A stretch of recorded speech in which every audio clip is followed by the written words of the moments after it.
Ladies and gentlemen, good day and welcome to Laurus Lab Limited Q4 FY2024 earnings conference call hosted by Antique Stock Broking. As a reminder, all participant line will be in listen-only mode and there will be an opportunity for you to ask questions after the presentation concludes. Should you need assistance during the conference call, please signal an operator by pressing star then 0 on your touch-tone phone. Please note that this conference is being recorded. I now hand the conference over to Mr. Monish Shah from Antique Stock Broking Limited. Thank you and over to you, sir. Thank you, Ria. Good evening, everyone, and welcome to Laurus Labs 4Q and full year FY24 results conference call. On behalf of Antique Stock Broking, I thank the Laurus management for giving us the opportunity to host this call. Today we have with us Dr. Satyanarayana Chava, Founder and CEO, Mr. V.V. Ravi Kumar, Executive Director and CFO, and Vivek from the IR team. I would now like to hand the call over to Dr. Satya for his opening remarks. Thank you and over to you, sir. Thank you, Monish. Thank you for joining us for our Q4 and full year FY24 results conference call. We are pleased to have this opportunity to update you on our progress and answer your questions.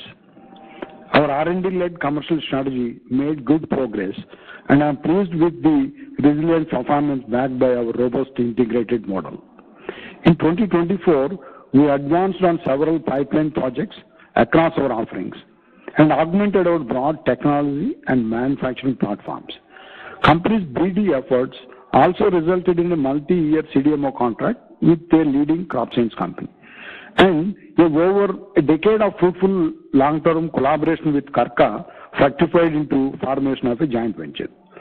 Further, we deepened our cooperation with major CDMO clients on green and sustainable technology platforms, especially high-pressure hydrogenations, continuous flow chemistry, and biocatalysis.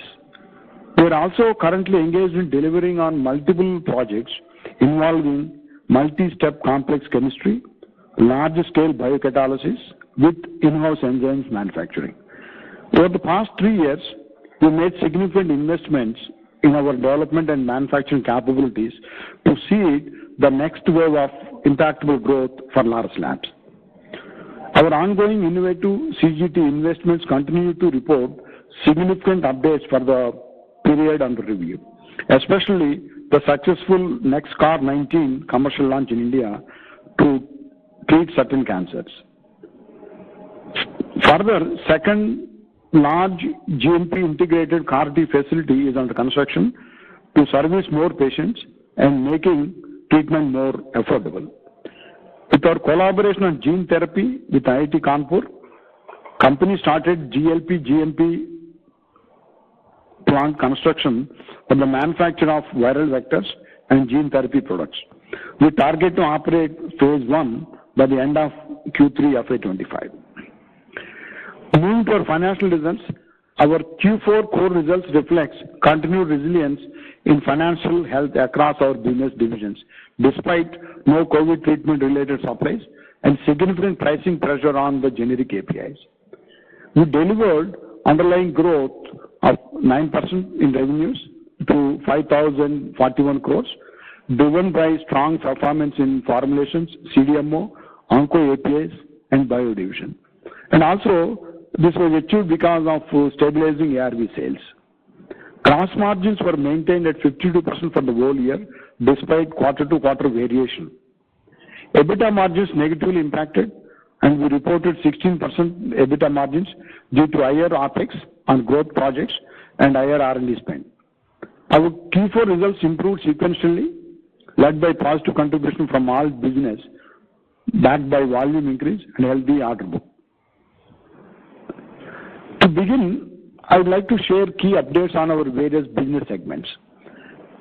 In formulations, this division reported overall revenues of 430 crores for Q4, increasing by 9% over last year. On sequential basis, revenues further improved to 17%. This is primarily driven by consistent recovery in ARV business along with growth in developed markets. During the quarter, we signed a joint venture with Karka with a focus to enhance combined generic portfolio and market presence. I feel it's a great opportunity to utilize our integrated manufacturing capabilities and extensive pipeline from Karka in innovative and complex generics, which offers attractive growth prospects in the long run. Coming to ARV business, overall market volumes have largely remained stable, partly supported by the stable pricing trend over the last two, three quarters and macro supplies.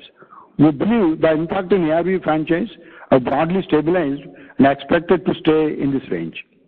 While we continue to pursue optimization programs to counter any pricing impact, our extensive know-how, portfolio breadth, including complex formulations and new market, potentially solidify our leadership position in ARVs to withstand any further market challenges.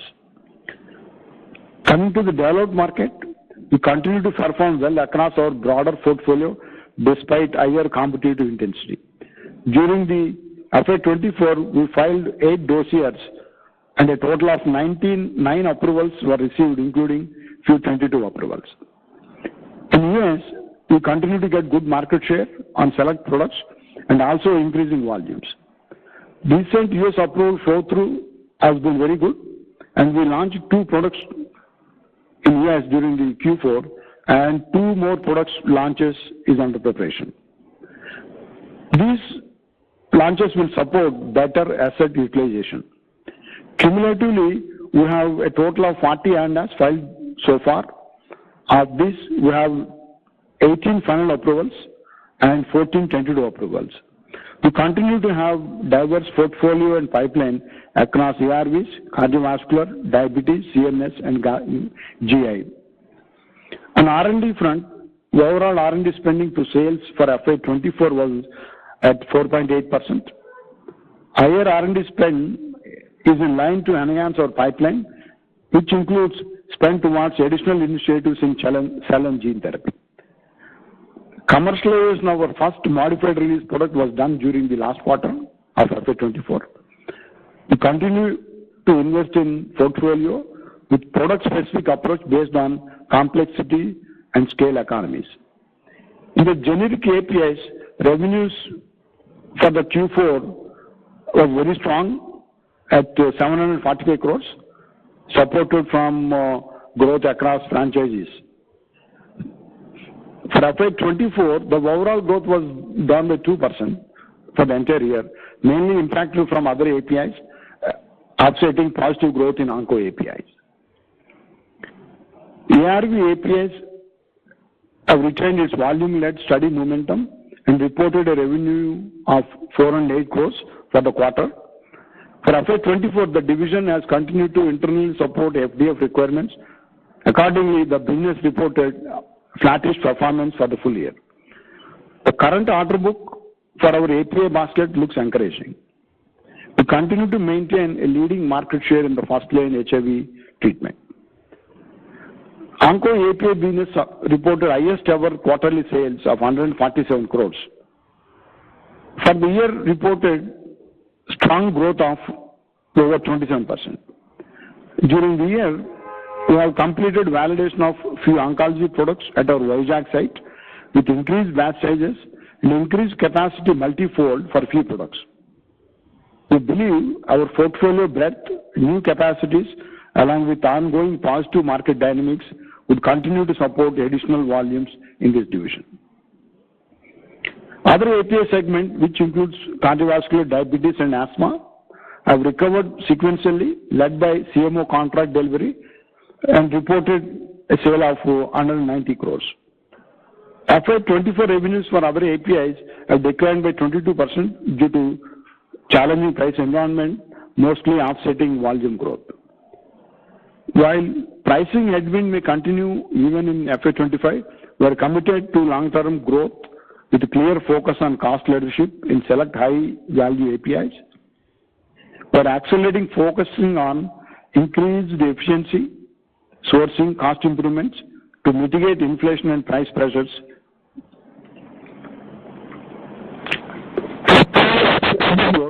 we filed 4 DMFs, 3 in non-ARV, 1 in ARV.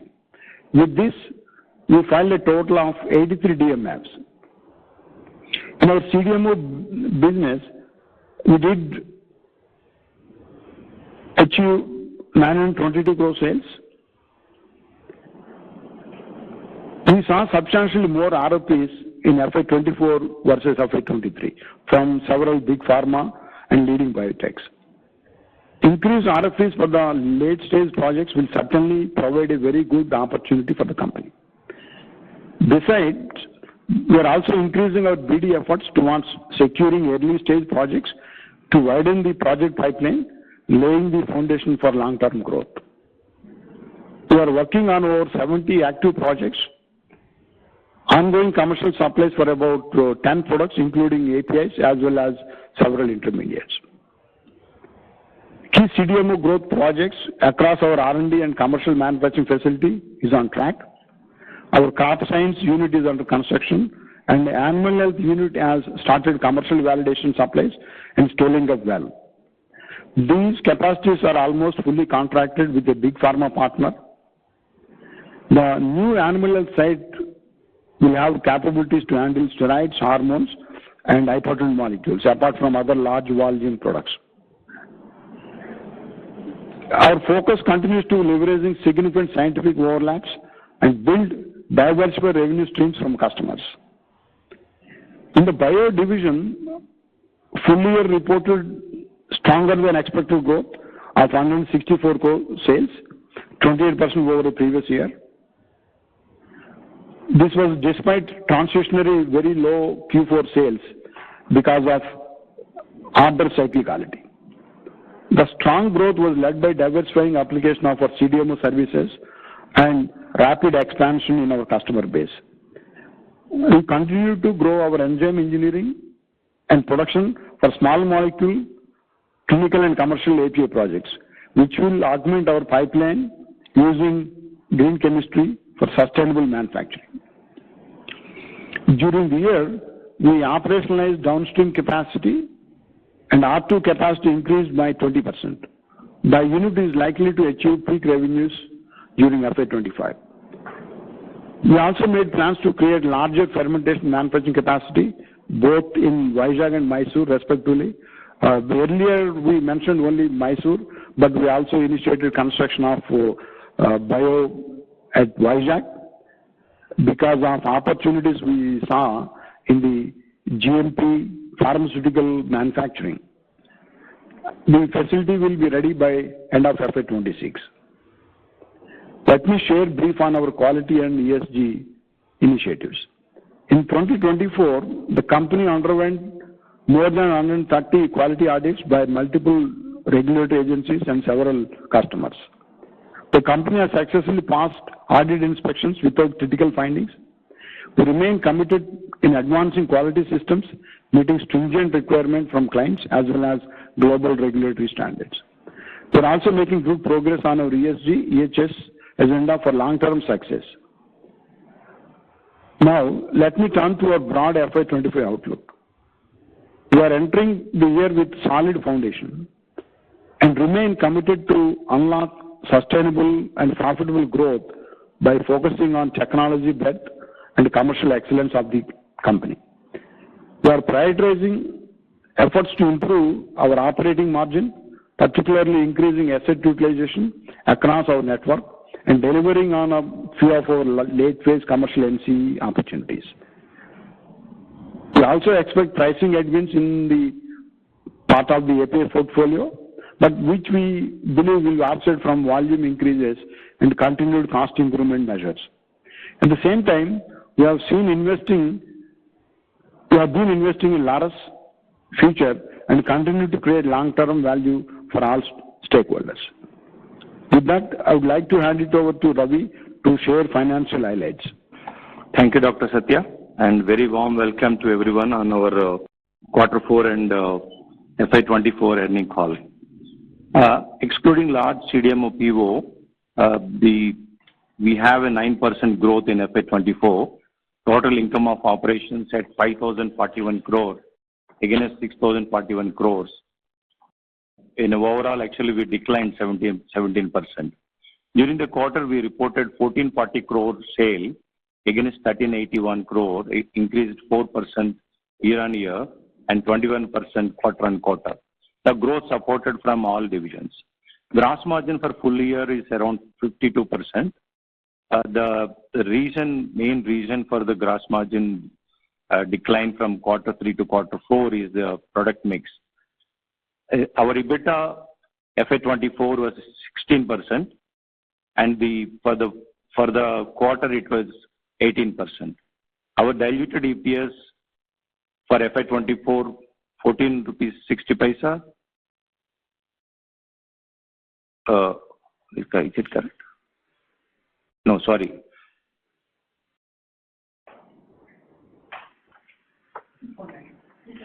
2.9 rupees. ₹2.9, reporting a decline. And our ROCE is at versus 21.3% due to lower operating results and strong capital deployment towards growth projects. On the capex front, we invested close to 700 crore for the year and continue to invest in CDMO and bio divisions majoritarily. Our net debt stood at 2,003, indicated around 2. EBITDA is around 3. It will reduce in the coming year based on the better performance and capping the debt at the similar levels. Going ahead, we are focusing on gradually returning to growth and prioritizing investment in high-value segments along with the improvement in the working capital efficiencies. You can refer IR presentation for more details. We also would like to take this opportunity to convey that we have proposed a certain board-level reorganization. So Dr. M.V.G. Rao, who is an independent director and non-executive chairman of the board, shall end his second term on 17th May. You're all aware, actually, in any board member, independent board director can be there for only for 2 terms. Based on the age, actually, he is retiring. And accordingly, the board of directors are proposing to reorganize to take care of the future requirements. Now, another thing is the company is growing and expanding into newer business areas, such as CDMO business, including animal health, crop sciences, biotechnology, cell and gene therapy, apart from the generics, and the Karka JV under the generics. Therefore, there is a need to groom the next generation to take up the increased responsibility as a part of the succession planning. With that, we are appointing Dr. Ravindranath as a non-executive chairman of the board of directors with effect from 18th May 2024.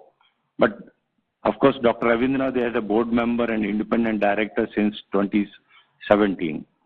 Appointment of Mr. Krishna Chaitanya Chava as the additional director and executive director. Appointment of Soumya Chava as the additional director and executive director. Krishna and Soumya are son and daughter of Dr. Satya. And appointment of Shekhar Karanam as the additional director.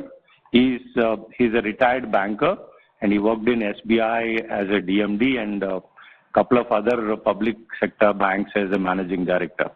So this is with this, we request the moderator to open the lines for the question and answers. Thank you. Thank you very much. We will now begin the question and answer session. Anyone who wishes to ask a question may press star and 1 on their touch-tone telephone. If you wish to remove yourself from question queue, you may press star and 2. Participants are requested to use handset while asking a question. Ladies and gentlemen, we will wait for a moment while the question queue assembles.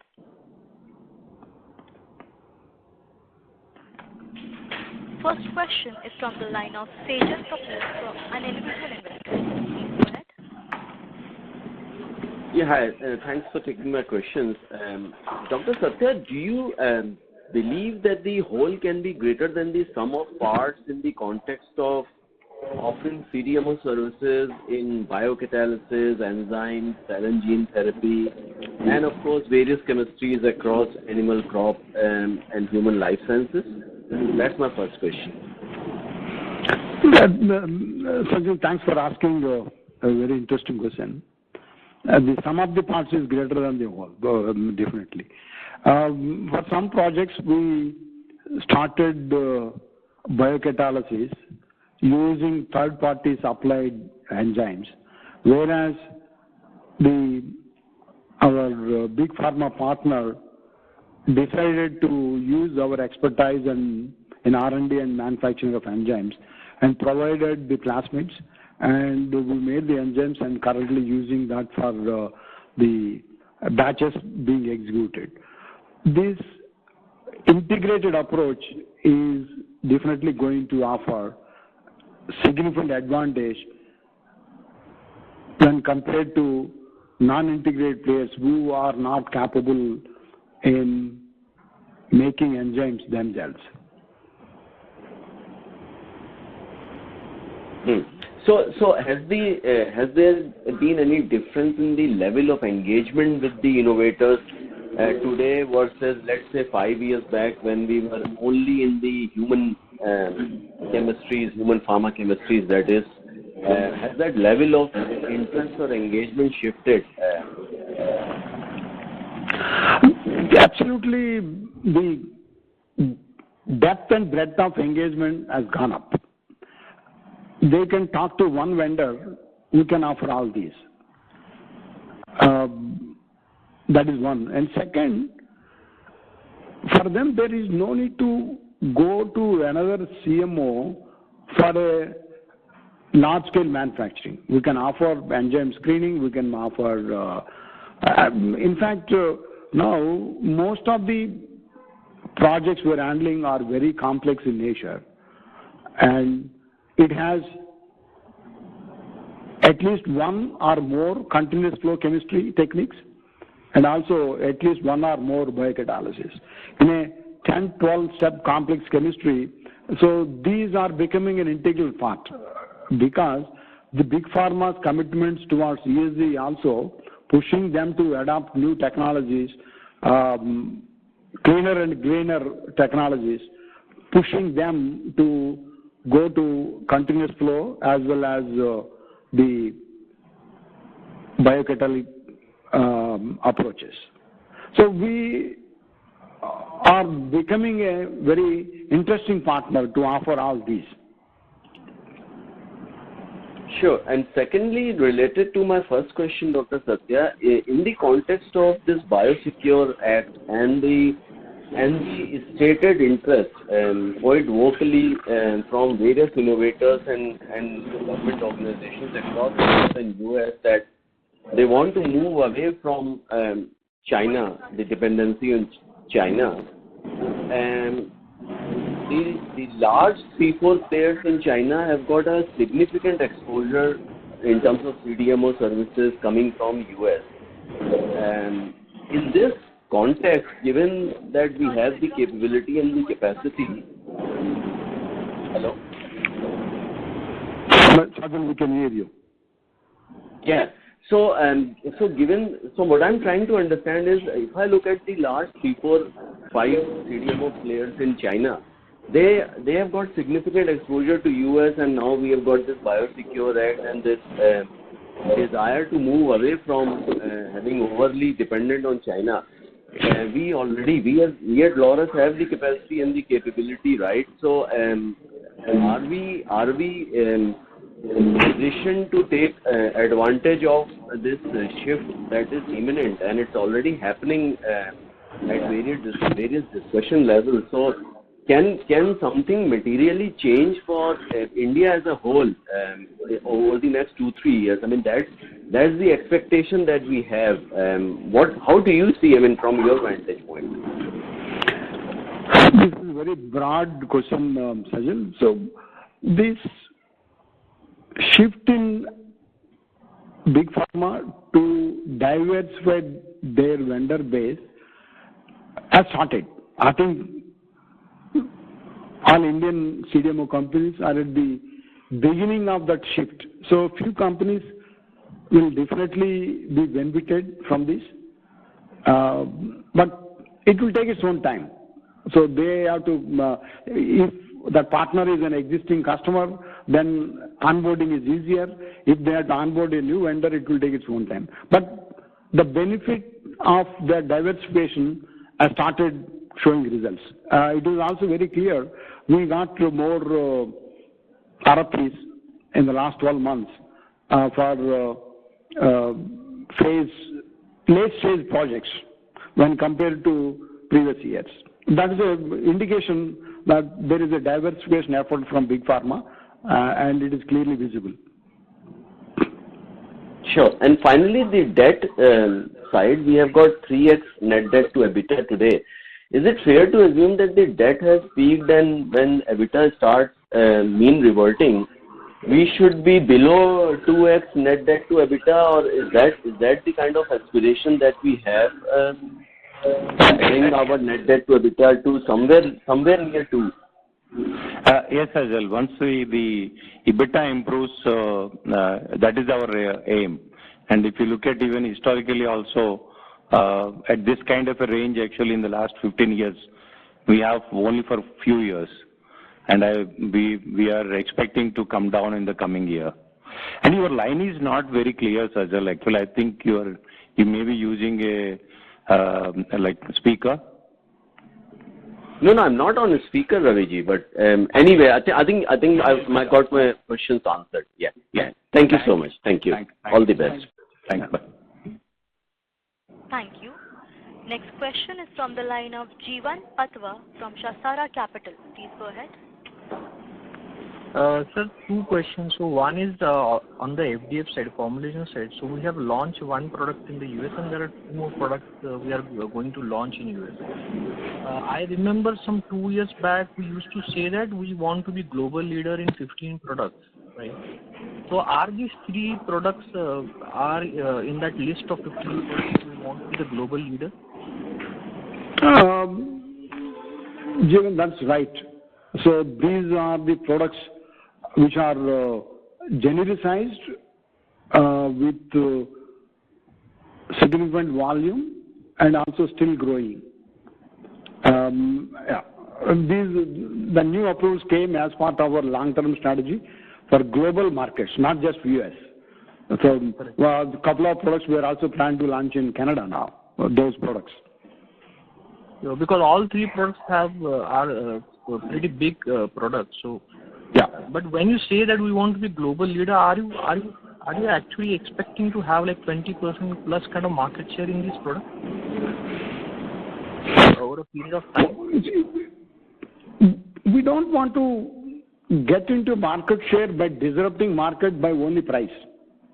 So if you look at for the products where we have increased our market share, it was done over a period of 12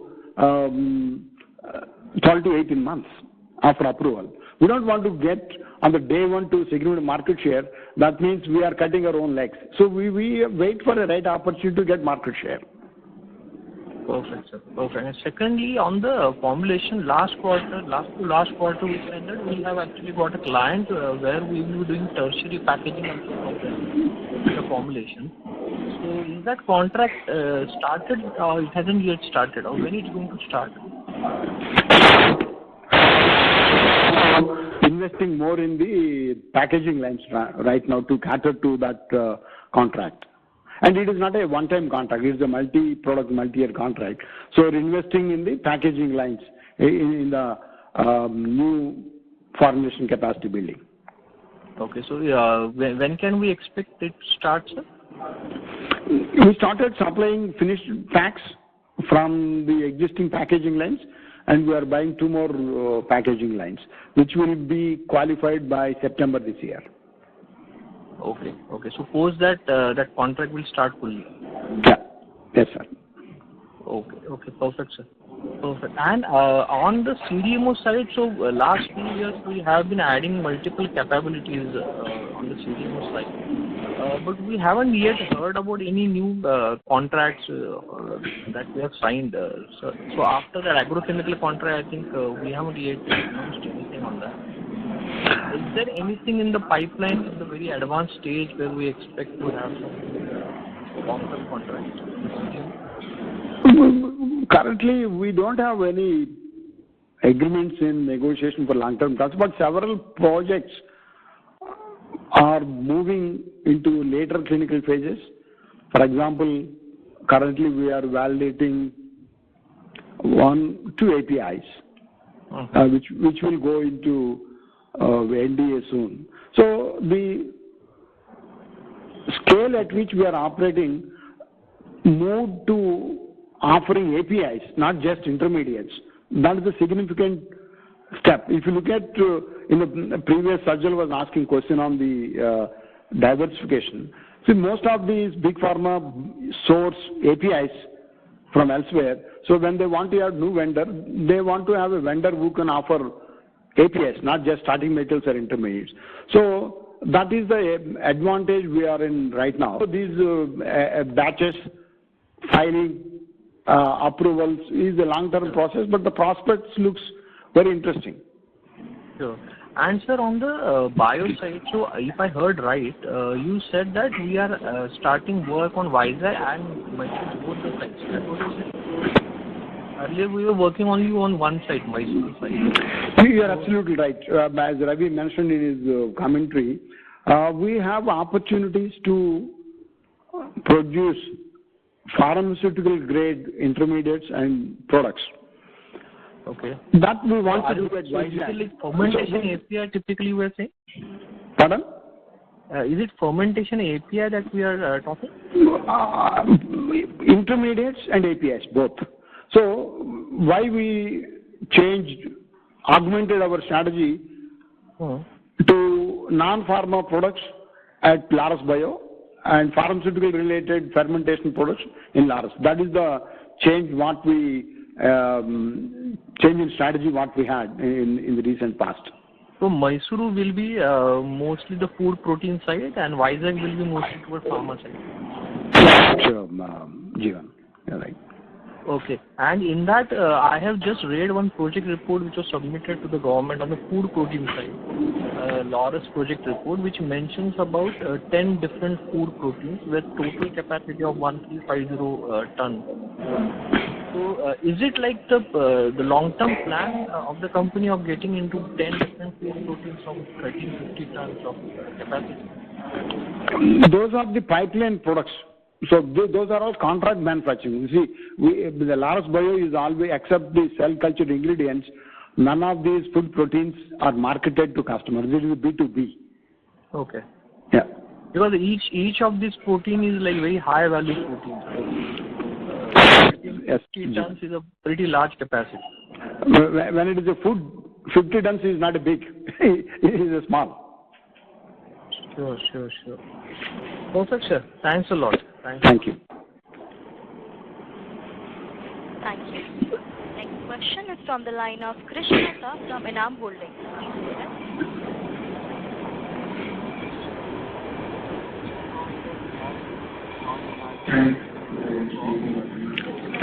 ARV FDF versus non-ARV FDF. Mr. Mehta, we're not able to hear you.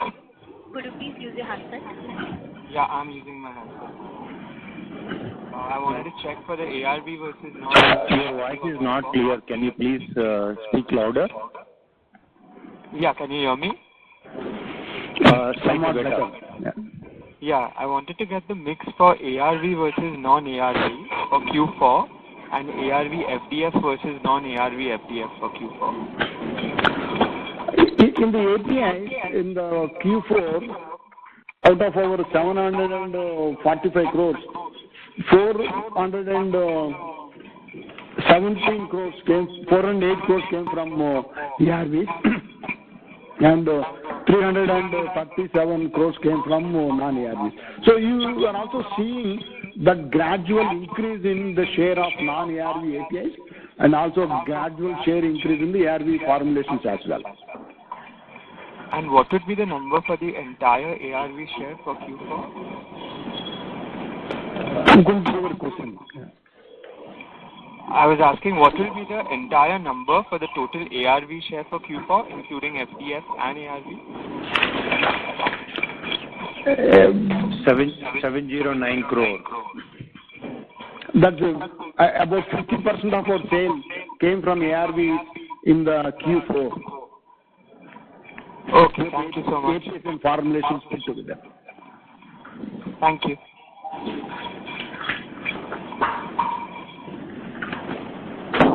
Thank you. Next question is from the line of Nitin Agarwal from DAM Capital. Hi, sir. Thanks for taking my question. So my question is on, you made a few references to late-stage contracts on CDMO. So are you referring to molecules which are already commercial and you would be becoming a second or third source for, for the innovator? That is the kind of contract you're talking about over here?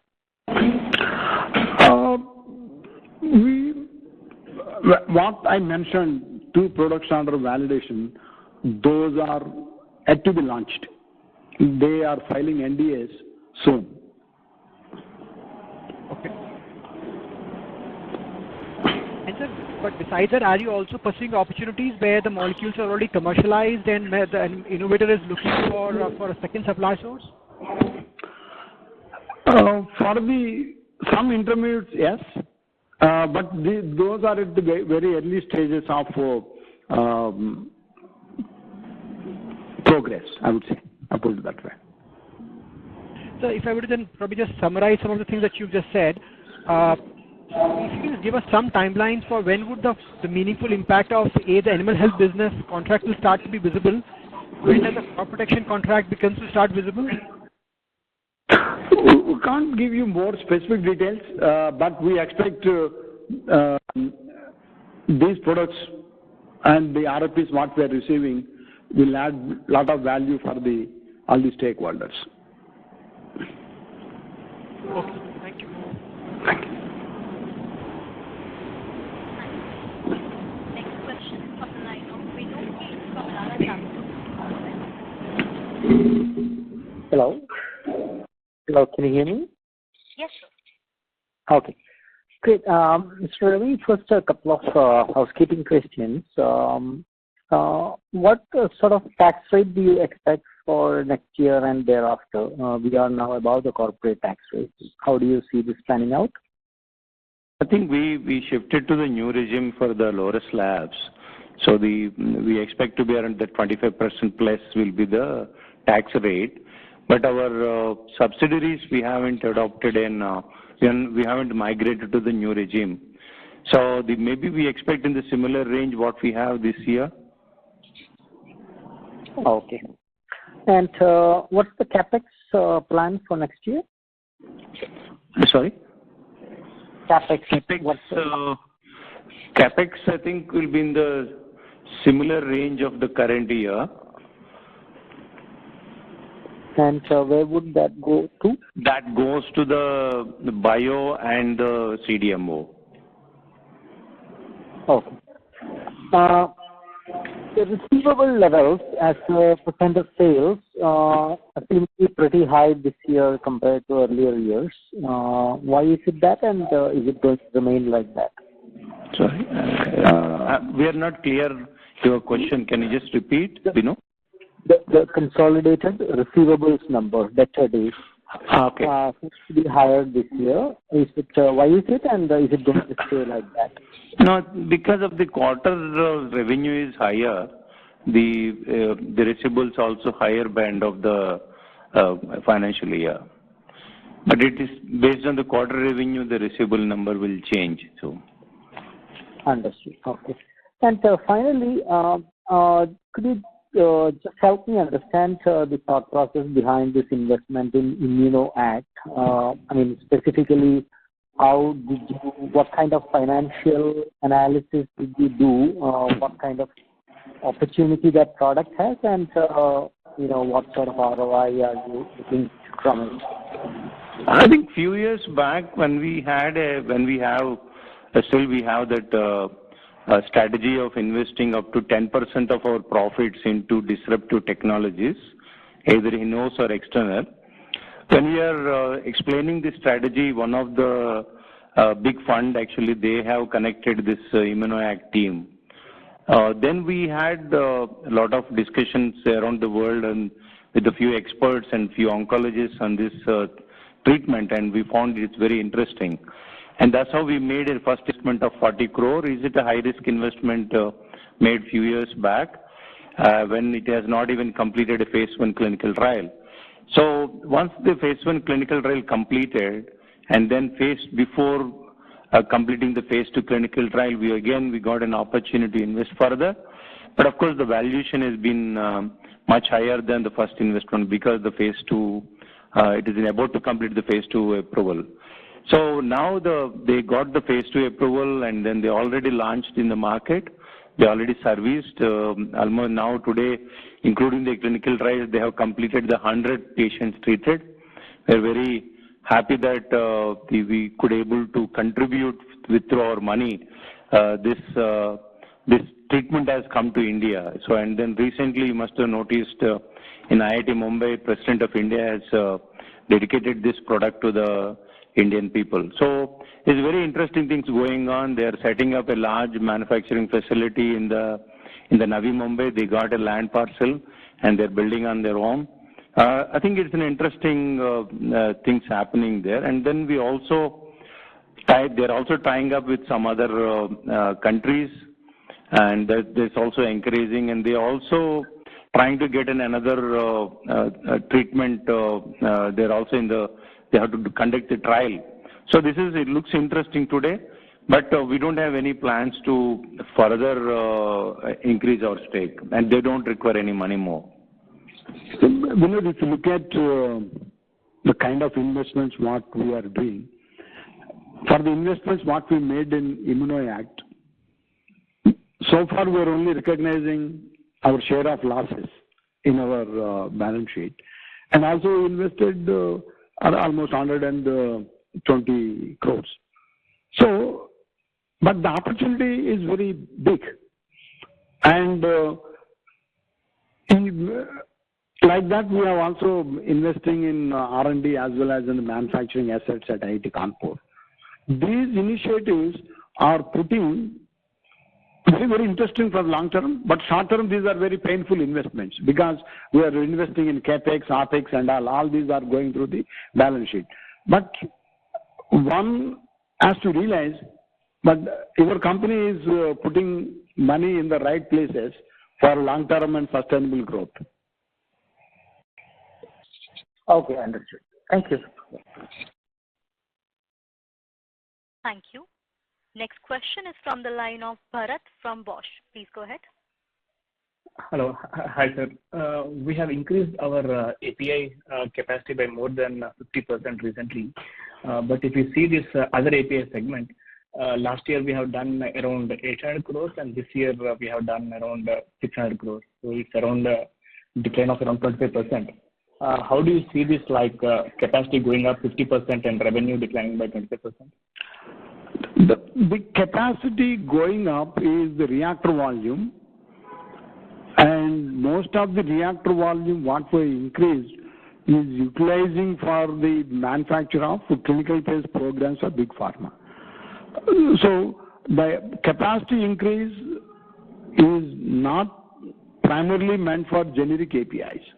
It's majority meant for clinical programs for phase 2, phase 3 and validation batches. So do you see any pricing pressure in other API because there's a decline of 25% in other API year over year? So actually, if you look at the quantum of revenue coming from other APIs is only a quarter of our revenues. That is not the big chunk of our APIs. 50% of API sales comes from ARVs, and then contract manufacturing and onco is another 25%, 30% actually. Maybe 25%, around 25% is contributed to other APIs. So the growth in other APIs or lack of increased margin in other APIs is not going to impact the entire API segment. Okay. And if you see, compare Q3 and Q4, there is no much significant product mix change. In fact, if you see the onco API contribution increased from 7% to 10%. But there's a decline of 450 basis points in the gross margin. May I know the reason for this? That was primarily driven by the product mix in Q4. If you look at, there is a little growth in our CDMO revenues from Q3 to Q4, but there is significant growth in our ARVs, both APIs and formulation in Q4. So these, and also this is the primary reason for that. I think if you look at Q3, bio and synthesis together 22%. From there now in the Q4 it is 18%. So both synthesis and bio are the high margin, high gross margin areas. 4% decline is like changing the part of it. And second, the finished goods and in process also inventory has come down. So the part of the overheads will be added to the inventory valuation. So that's also is another reason. These are the two reasons. But once in the coming years, we are not saying that this will be at the same level, but it can improve once the CDMO revenue share is being increased or in overall. Okay, yeah, thanks. That's very helpful. Yeah, and just for my understanding, just to make sure that I understand right, so the R3 in Mysore is 2 million liter capacity that stays as it is, and then now we are building a new plant in Vizag, and that is also 2 million liter capacity. So in total, it's 4 million liter fermentation capacity. Am I right?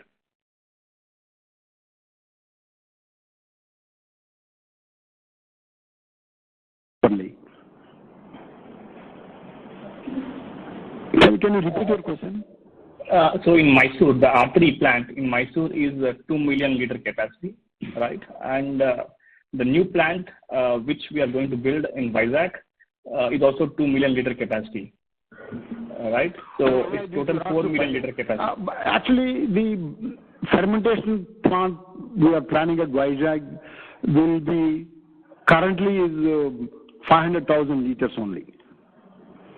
Okay, so this is on top of R3 in Mysore, right? So the R3 stays as it is. Okay. Yes. Okay. And my last question is that I understand that management is very bullish in CDMO segment, but if you see the trend of our CDMO revenue for last 3 years, in FY22 we have done around 900 crores, and in FY24 we have done again 900 crores. So in last 3 years, it's almost flat with no growth. How do you see it? It's like, can we expect good growth in coming years? See, if you look at the investments what we made in animal health plant, we'll see revenues, significant revenues in FY25. Our crop science plant, you will see investments maybe next year, not even this year. And many projects are moving from phase 1, phase 2 to phase 3 are commercial. So I would say this is a transitionary period for the investments what we have done to see significant contributions coming from those initiatives. Okay, yeah. That's it from my side. Thank you. Thank you. Next question is from the line of Rahul, an individual investor. Please go ahead. Thank you so much for the opportunity. So, Dr. Satya, in terms of our strategic priorities, beyond the next couple of quarters, can you share your vision for the company's long-term growth trajectory? So that will be my first question. If you look at the transformation and transition the company underwent in the last 6-7 years, from a pure play API to integrated formulations, then we started investing in bio, then we started investing into animal health, started investing into crop science chemicals, and also cell and gene therapy assets being created. So all these will put the company into a very integrated CDMO player, offering broad segments. And each of these segments has their own gestation. For example, selling enzymes is easier. Crop science is easier. Animal health may have to go through a lot of regulatory pathway. And human health has to go through even more stringent and long regulatory pathway. But all these, we have invested very early into this vendor diversification by the major pharmaceutical companies. So we believe we have created technology platforms and also created capacity to capture that opportunity. And we are saying this for the last 3 quarters, but numbers haven't improved significantly. As one of the investor asked, FY20 to FY25 revenues were same. It is true. But the clinical development timeline is 7-8 years. If it is very short, it is 5-6 years. And we have projects in different phases of their life cycle. And when we are investing in these initiatives, either we have a partner who is willing to work with us, or we have a contract with a partner who is already working with us, or we have conviction that people will come to us use our capabilities. I think all these will definitely demonstrate you asked a question in leave 1 or 2 quarters, but at some point of time these numbers will come, and all of us who have confidence in the company will definitely benefit from this. Thank you so much. As a follow-up question, since CDMO is an integral part of the business vision, 5 years out from now, around what percentage do you think CDMO space will be contributing to the overall revenue mix for Laurus? And in your personal humble opinion, are there any Indian peers that you or Laurus Lab looks up to that are doing excellent work in the CDMO division? If you can share your perspective on that, that will be very much appreciated. Thank you so much. CDMO business used to contribute 20% of revenues in FY20, FY21. 23 was a big jump because of the COVID-related supplies. But again, FY24 is similar to 20%. If you add CDMO of us and the bio, about 20%. We expect in the next couple of years, this should grow to, again, 1/3. That's our belief.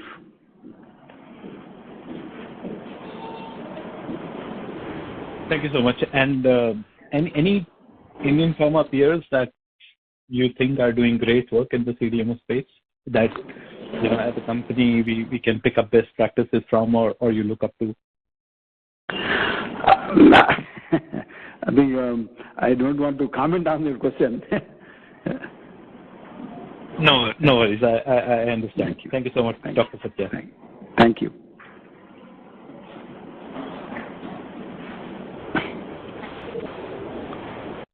Next question is from the line of Tushar Mandune from Motilal Oswal Financial Services. Please go ahead. Yeah, am I audible? Yes, sir. So firstly, on this $40 million fermentation capex, so is this considering the contract already in hand, or we are building the facility and then subsequently we'll look for a contract? It's a mix of both. Okay. We are also have certain intermediates planned, and some partners want to use our expertise in fermentation. So it's a combination of internal as well as we make products for our partners. And sir, out of this total 700 crore capex which we are envisaged for FY25, how much would be funded from accruals, or will there be further increase in debt? We don't. I think, Tushar, we are not trying to increase too much debt. So we will use, our depreciation itself is almost like 350, 380 crores. So the So I think we will try to manage without increasing the substantial debt, Tushar. Okay. Okay. And the capex which we have invested to date, let's say the 2,600 crore, or in particular for the CDMO projects. So effectively the pickup in timeline, because as we have indicated in the presentation as well, that there has been some delay in the pickup of the animal health facility, which has been actually operational from November 23. So effectively, when do we see the meaningful scale up from the investments which we have done on the CDMO facility? Is it like second half FY25 or is it getting pushed to FY26?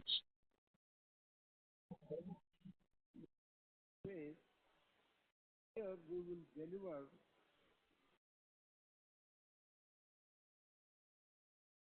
So not able to hear you. In this year, FY25, we'll deliver launch quantities for an animal health NCE program from that site. And we'll be completing validations for around 4 products in this financial year, commercial validations. So we started, or we are going to start commercial supplies from animal health facility this year. Whereas crop science facility will be ready by end of this year, but commercial supplies will come only next year. In the CGT space, we are building vector capacity and then gene therapy products capacity at Kanpur. Maybe we will have revenues only the next financial year. I hope I answered your question. Yes, sir. And similarly, also, if you could throw light on the API side investment, because at least in FY23 also, at the industry level, API has witnessed significant erosion in prices, while at least FY23 companies were able to offset that with higher volume throughput. But broadly, these APIs are like legacy or old APIs, where the demand would be in the range of, say, 5 to 7%. So will we be able to offset further price erosion in FY25 also, or will we see the pricing headwinds impacting the profitability for FY25? We don't expect the pricing will be impacted further. And we will give you more details in the coming quarters conference calls. See, we are identifying some areas where we could really add value by making fully integrated products. We'll give you more light in the coming quarters. What are the areas we're focusing in the API space? Yeah. Okay. Thank you.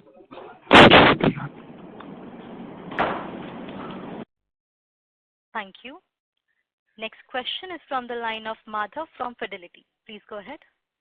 Hi, good evening. Thank you so much for your time. I just had one question on the IIT Kanpur link project, which you spoke about, where you said some revenue could start in FY26. Could you give some more detail in terms of how much capex are we doing here, and I mean, who are the clients for these kind of projects? How many products do we have? It's like a slightly new thing. I don't think you mentioned about revenue starting from this part of the business earlier. We expect some revenues will come next year for vector manufacturing.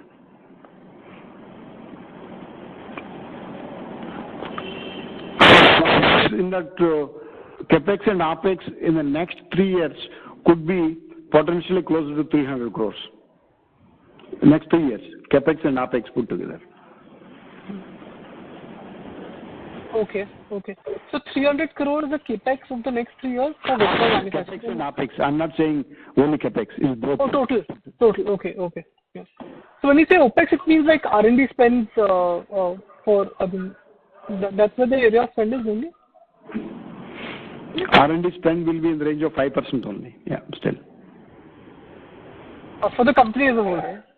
Overall company. I think CGT, what Dr. Satya said, you need to keep in mind that it is assuming that it needs to pass through a clinical trial. Majority cost will be for the clinical trial. So otherwise, if it is not successful, then clinical trial costs will not be incurred. Okay, you are saying the 300 crore capex or opex which can happen is linked to a clinical trial, which will come in if the project moves ahead successfully in the next few sort of steps that we have. Yeah. Okay. All right. Thank you. Thank you. Thank you. Next question is from the line of Aniket Singh from Kotak Institutional Equities. Please go ahead. Hi, thank you for the opportunity. This is Alankar here from Kotak. So just one clarification on gross margins. You made that point on lower contribution from synthesis and bio. But just trying to understand whether higher CMO contribution in the API segment has also led to lower gross margins in this quarter? The CMO segment in APIs is better than the general APIs, but less than the CDMO. So you're right, that is also a part contributor. Yeah. Understood, sir.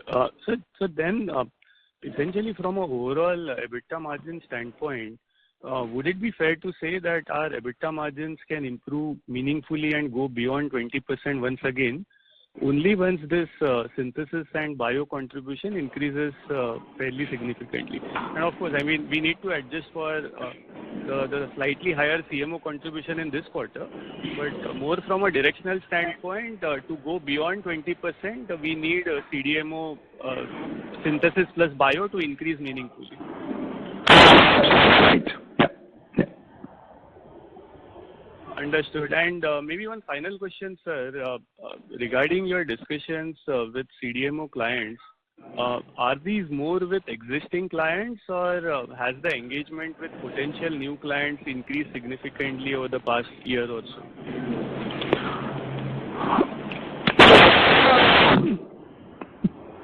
Two new clients, but extended more relations with the existing partners.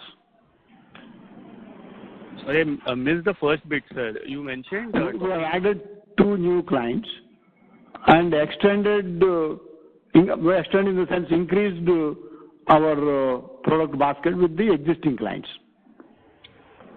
And when you say added two clients, does it mean on the engagement side, there would potentially be more clients we are discussing with, more new clients we are discussing potential CDMO contracts?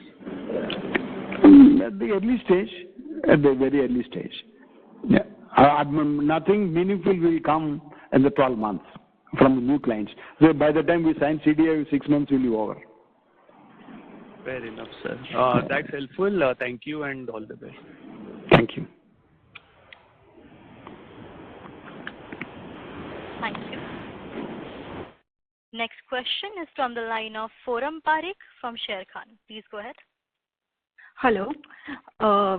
Sir, I think you said that in CDMO sales from crop protection and CGT sales would not be a part of sales for the next 1 to 2 years. Even animal health sales would be after FY27. So with the same amount of CDMO sales, can we assume that EBITDA margin for the next 1 to 2 years would be in the same range, or there is a potential to increase the EBITDA margin? So how should we look at it? See, what I mentioned, crop sciences and CGT, no revenues will come from FY25. When the animal health revenues will come in FY25 itself. But the peak revenues in animal health will be in FY27. Okay. With this, do we at least see 100 bits increase in EBITDA margin annually? I think we don't want to give specific number. We hope the EBITDA margins will improve. Because, we are not taking any new initiatives. People are there at all these new factories. So any sales coming from, extra sale coming from, will should add into the EBITDA margins. Okay. And sir, my second question is on the ROCE. We are at the bottom of the ROCE levels right now. So from here on, what is our plan? I mean, do we have any target ROCE in mind for the next couple of years? We can't tell for the ROC for the couple of years, but broadly we always used to aim for 20 to 25%. But I think because we made a lot of investments, once we started yielding out of this investment, we can be a better ROC. Okay, that's helpful. Thank you, sir. Thank you. Thank you. Thank you. Ladies and gentlemen, that was the last question of the day. I now hand the conference over to Dr. Satya for closing comments. Thank you for participating in our Q4 FY24 and financial year 24 results. And we appreciate outside in view of the organization and asking very relevant questions. Thank you, everyone. Have a good evening. Thank you. On behalf of Antique Stock Broking, that concludes this conference. Thank you for joining us, and you may now disconnect your lines.